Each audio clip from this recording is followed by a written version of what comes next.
పూర్వం తారకాసురుడు అనే రాక్షసుడు తీవ్రమైన తపస్సు చేసి బ్రహ్మదేవుని వరం పొందాడు. అదేంటంటే శివుని కుమారుడు తప్ప మరెవ్వరూ నన్ను సంహరించలేరు అని. ఆ సమయంలో శివుని భార్య అయిన సతీదేవి మరణంతో శివుడు తీవ్రమైన తపస్సులో మునిగి ఉన్నారు.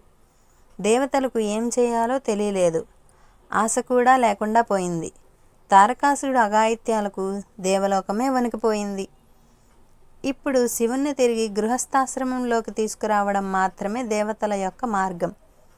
అందుకు పార్వతీదేవి తీవ్రమైన తపస్సు చేశారు.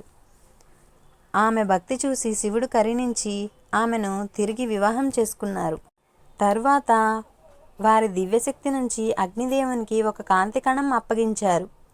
అది ఎంతో శక్తివంతమైనది కావడంతో అగ్ని దానిని మోసుకెళ్లలేక గంగాదేవికి అప్పగించారు. ఆ కాంతి గంగలో 6 ప్రకాశ బిందువులుగా మారింది. ఆ బిందువులను కృత్తికా దేవతలు తమ ఒడిలోకి తీసుకుంటారు. చివరకు ఆ 6 6 శిశువులు ఒకే శిశువుగా 6 ముఖాలు 12 చేతులు కలిగి రూపాంతరం చెందుతాడు. ఆయన్నే షణ్ముఖుడు, కార్తికేయుడు, కుమారస్వామి, సుబ్రహ్మణ్యుడు అని పిలుస్తారు.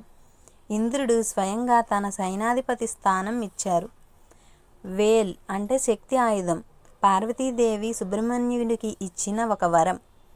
అప్పుడు తారకాసురుడితో జరిగిన యుద్ధంలో సుబ్రహ్మణ్యుడు మొట్టమొదటిసారిగా తన దివ్యశక్తిని ప్రదర్శించారు. తారకుడు మాయలతో శక్తులతో యుద్ధం చేశాడు. కానీ చివరికి వేల్ ఒక్క దెబ్బతో తారకాసురుని సంహరించి ధర్మాన్ని రక్షించాడు సుబ్రహ్మణ్యుడు. దేవతలందరూ ఆయనను దేవసైనాధిపతి అంటే దేవతల సైన్యాధిపతి అని ఆరాధించారు. ఓం నమః శివాయ.